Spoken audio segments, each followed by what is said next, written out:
2026년에 새해가 밝았지만 겉보기에 평온해 보이는 중국 사회의 이면에서는 거대한 지각 변동이 조용히 시작되고 있습니다. 매일 아침 사람들은 출근 전쟁을 치르고 상점은 문을 열지만 평범한 일상의 껍질 아래엔 억눌린 분노가 끓어오릅니다.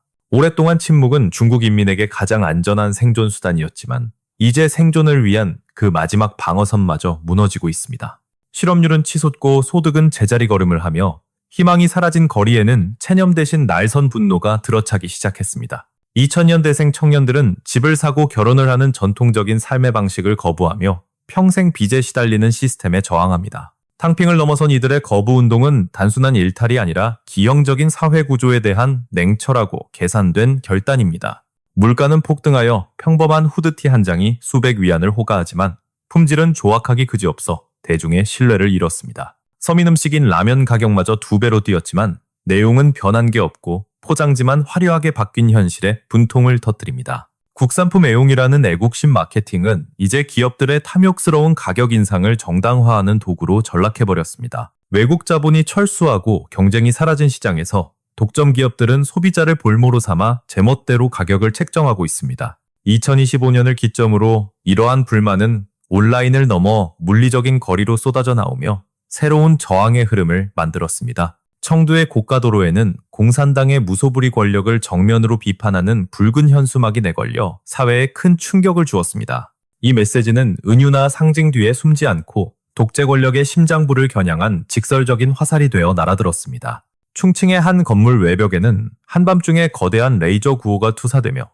시위의 방식이 기술적으로 진화했음을 알렸습니다. 적색 파시즘 타도라는 문구가 50분 넘게 도심을 비췄고 경찰이 호텔 전원을 차단해서야 겨우 멈췄습니다. 시위를 주도한 인물은 이미 해외로 탈출한 뒤 원격으로 장비를 조종해 감시망이 촘촘한 공안 당국을 농락했습니다. 열병식을 앞둔 베이징의 공중 화장실 문짝마저 독재 타도를 외치는 전단지로 뒤덮이며 이른바 화장실 혁명이 시작됐습니다. 감시 카메라가 닿지 않는 화장실과 교각 밑은 통제 불가능한 정치적 표현의 해방구가 되어 전국으로 번졌습니다. 중공 지도부는 이러한 산발적인 저항을 심각한 위기 신호로 받아들이며 내부적으로 극도의 불안감에 휩싸였습니다. 하지만 이것은 시작에 불과했고 국경 너머에서 들려온 이란의 봉기 소식은 중국 내부에 거대한 기름을 부었습니다. 이란 인민의 봉기는 단순한 남의 나라 이야기가 아니라 중국 인터넷 세상을 뜨겁게 달구는 거대한 화두가 되었습니다. 중국의 온라인 플랫폼에서는 이란 시위대를 영웅이라 칭송하며 그들의 용기에 압도적인 지지를 보내는 댓글이 폭주했습니다. 이란이 혁명의 봄을 이끌고 있다는 찬사는 사실상 중국인들 스스로가 간절히 바라는 변화에 대한 열망의 투영이었습니다. 네티즌들은 중공의 독재 친구들이 하나둘 사라져 이제는 카드놀이할 멤버도 모으기 힘들다며 정권을 대놓고 조롱했습니다. 2026년 1월 1일 트럼프 대통령은 이란 정권이 시위대에게 발포할 경우 미국이 개입하겠다는 초강경 경고를 날렸습니다. 우리는 장전하고 조준했다는 메시지는 단순한 외교적 수사가 아니라 정권을 겨냥한 명백하고 실질적인 군사적 위협이었습니다. 백악관 공식 계정이 이 메시지를 즉각 리포스트하며 이것이 미국의 확고한 공식 입장임을 전 세계에 확인시켜 주었습니다. 미국의 강력한 지원 사격에 힘입어 테헤란의 시위대는 주요 구역을 점거했고 총구 앞에서도 물러서지 않는 결기를 보였습니다. 페르시아만 상공에는 미군의 최첨단 고고도 무인 정찰기가 뜨며 이란 군부의 일거수일투족을 낱낱이 감시하기 시작했습니다. 인터넷 방화벽 뒤에 숨죽이던 중국인들에게 이 장면은 이번엔 세계가 외면하지 않는다는 강력한 시그널을 주었습니다. 다급해진 중공 관영 매체들은 이란 시위대를 폭도로 몰아세우며 10년 전 영상을 짜깁기해 가짜뉴스를 퍼뜨렸습니다. 저항을 범죄로 둔갑시키고 국가폭력을 정당화하려는 낡은 선전수법이었지만 이번에는 그 약발이 전혀 먹히지 않았습니다. 오히려 댓글창은 누가 진짜 폭도인가?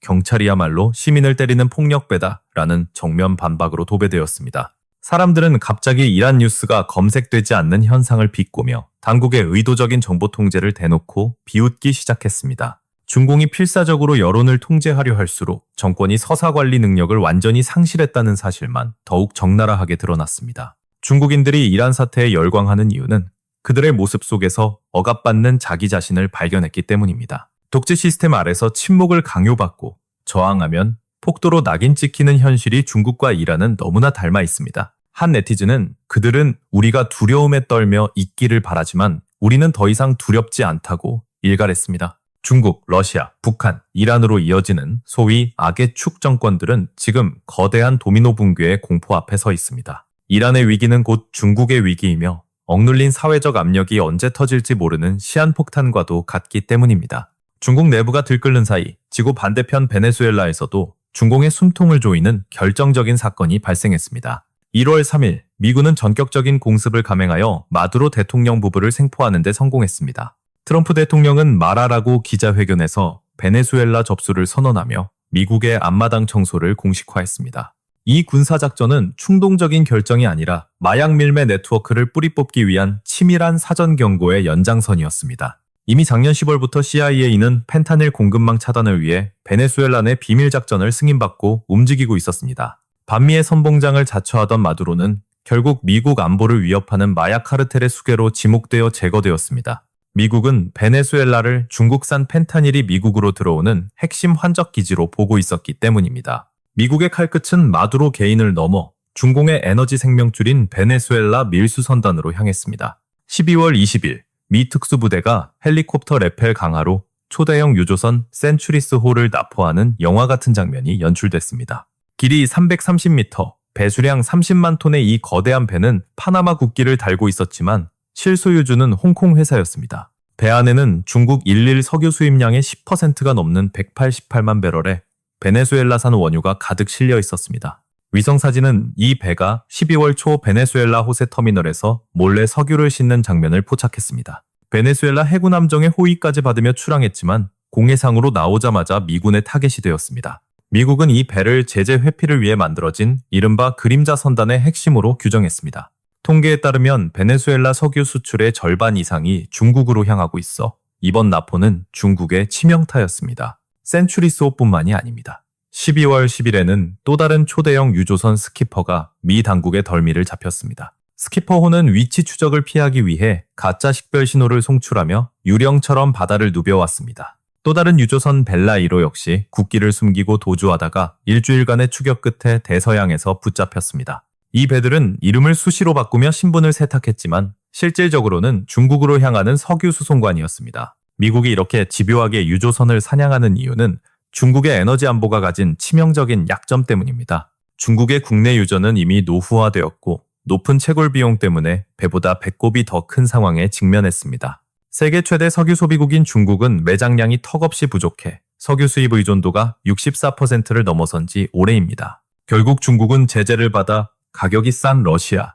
이란, 베네수엘라산 떨이 석유에 목숨을 걸 수밖에 없습니다. 원유가 들어오지 않자 2025년 6월 중국은 역사상 처음으로 국영 정유 소문을 닫는 초유의 사태를 맞았습니다. 플라스틱부터 전기차 배터리까지 모든 산업의 기초가 되는 석유화학 제품 생산 라인이 멈춰설 위기입니다. 베네수엘라에 빌려준 600억 달러는 허공으로 날아갔고 석유로 빚을 받으려던 계획도 미국의 봉쇄로 무산되었습니다. 외부의 에너지 공급망이 끊기는 동안 내부에서는 시진핑 정권을 지탱하던 권력의 기둥이 썩어 문드러지고 있습니다. 반부패를 외치면 외칠수록 더 많은 관리가 감옥에 가는 기이한 현상이 2025년 내내 계속되었습니다. 작년 한 해 동안 낙마한 중앙급 고위 관리의 수는 역대 최고치를 기록하며 시스템의 총체적 난국을 증명했습니다. 더욱 충격적인 것은 정권의 최후 보루인 인민해방군 내부에서 사상 최악의 숙청 피바람이 불고 있다는 점입니다. 시진핑 주석이 직접 별을 달아준 상장과 중장들이 줄줄이 옷을 벗고 하루아침에 죄인으로 전락했습니다. 로켓군 사령관부터 장비발전부 부장까지 군 핵심 요직을 맡았던 장군들이 공식 석상에서 증발해버렸습니다. 전인대 대표 자격을 박탈당한 군인들의 명단은 중국 군부가 사실상 뇌사 상태에 빠졌음을 보여주는 증거입니다. 군사 전문가들은 이를 두고 부패가 군대를 갉아먹은 게 아니라 군대 자체가 부패 덩어리였다고 평합니다. 계급장은 돈으로 거래되었고 충성심은 뇌물의 액수로 결정되는 매관매직의 사슬이 군 전체를 휘감고 있었습니다. 시진핑의 최측근 군사 보좌관들마저 스캔들에 휘말리며 권력의 심장부까지 썩지 않은 곳이 없음이 드러났습니다. 13년 동안 호랑이 사냥을 했지만 잡으면 잡을수록 더 큰 호랑이가 튀어나오는 무한 굴레에 빠진 것입니다. 이는 단순한 기강회의가 아니라 절대 권력이 낳은 절대 부패가 시스템을 안에서부터 붕괴시키고 있다는 신호입니다. 군 수뇌부의 공백은 군사 작전 능력에 마비를 가져왔고 시진핑의 전쟁 수행 능력에 대한 의구심만 키웠습니다. 칼을 휘두를수록 자신의 팔다리를 잘라내는 꼴이 된 지금 중국 공산당의 통치 기반은 뿌리째 흔들리고 있습니다. 2025년이 저물고 2026년이 시작되었지만 중국을 바라보는 해외 전문가들의 시선은 그 어느 때보다 차갑고 비관적입니다. 중국 문제를 오랫동안 추적해온 관측통들은 지난 1년을 혼란, 충격, 변화, 그리고 붕괴라는 네 글자로 요약했습니다. 이들의 공통된 결론은 지금의 위기가 끝이 아니라 2026년에 닥칠 더 끔찍한 재앙의 예고편이라는 것입니다. 평론가 차이선쿠는 2025년을 어지러울란 자로 정의하며 정치와 경제, 외교가 뒤엉킨 총체적 난국을 지적했습니다. 미국과의 관계는 펜타닐과 덤핑 문제로 파탄났고 일본 등 주변 국가의 외교도 꼬일 대로 꼬여버렸습니다. 잦은 군사훈련은 국력을 과시하기는커녕 오히려 주변국을 단결시키고 내부 자원을 갉아먹는 자충수가 되었습니다. 경제학자 리칭은 충격진, 자를 꼽으며 경제 침체가 중산층의 삶을 송두리째 뒤흔들었다고 진단했습니다. 부동산 거품 붕괴는 금융 시스템의 근간을 흔들었고 평생 모은 자산을 잃은 사람들을 절망의 구렁텅이로 밀어넣었습니다. 일자리를 잃고 고향으로 돌아가야 했던 이주 노동자가 무려 3억 5천만 명에 달한다는 사실은 사회적 대재앙입니다. 빈곤이 확산되면서 범죄율이 급증하고 안전하다고 믿었던 사회의 치안 시스템마저 충격을 받고 있습니다. 정치평론가 당진위안은 변할 변변자를 통해 시진핑의 철옹성 같던 권력 기반에 균열이 생겼음을 포착했습니다. 무엇보다 큰 변화는 민심인데 무조건 당을 따르던 소분홍 청년들이 현실의 매운맛을 보고 등을 돌리기 시작했습니다. 당국이 야심차게 기획한 반일 선동조차 이제는 먹히지 않고 오히려 네티즌들의 차가운 조롱거리로 전락했습니다. 인권활동가 저우펑관은 무너질 탑타자를 제시하며 중국 사회가 모래성처럼 허물어지고 있다고 경고했습니다. 경제위기로 사회의 허리인 중산층이 몰락하면서 사회구조가 가운데가 텅 빈 기형적인 형태로 변해버렸습니다. 하반기부터는 금기를 깨고 권력의 정면으로 도전하는 이른바 충타탑을 들이받다 현상이 두드러졌습니다. 사람들은 더 이상 숨지 않고 은유와 풍자를 무기로 최고 지도자를 직접 겨냥하며 조롱하기 시작했습니다. 이러한 저항의 물결은 단순한 불만 표출을 넘어 체제의 정당성을 부정하는 혁명의 불씨로 타오르고 있습니다. 전문가들은 이 저항이 2026년에는 더욱 조직적이고 거세게 폭발하여 통제 불능 상태가 될 것이라고 내다봤습니다. 이란의 봉기와 내부의 붕괴가 맞물린 지금 중국 공산당이 마주한 것은 단순한 위기가 아닌 생존의 문제입니다. 이란의 봄이 시작된 지금 중국인들은 국경 너머의 불길을 보며 자신의 미래를 투영하고 있습니다. 아무리 대가가 혹독하더라도 공포 속의 연명보다는 자유로운 삶이 낫다는 것을 뼈저리게 깨닫고 있습니다. 이제 중국이 마주한 질문은 봄이 올 것인가가 아니라 과연 언제 올 것인가로 바뀌었습니다. 권력은 영원할 것 같지만 역사는 모든 독재 정권이 결국은 무너져 내렸음을 증명합니다. 마두로의 체포와 이란의 봉기는 고립된 중국 공산당에게 보내는 최후의 경고장입니다.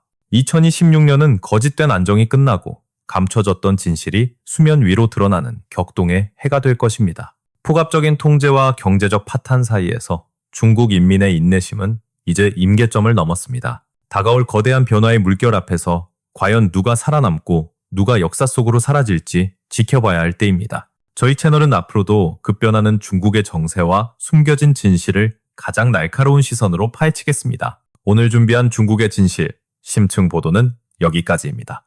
혼란스러운 세계 정세 속에서 가장 빠르고 정확한 소식을 놓치지 않으시려면 지금 바로 구독 버튼을 눌러주세요.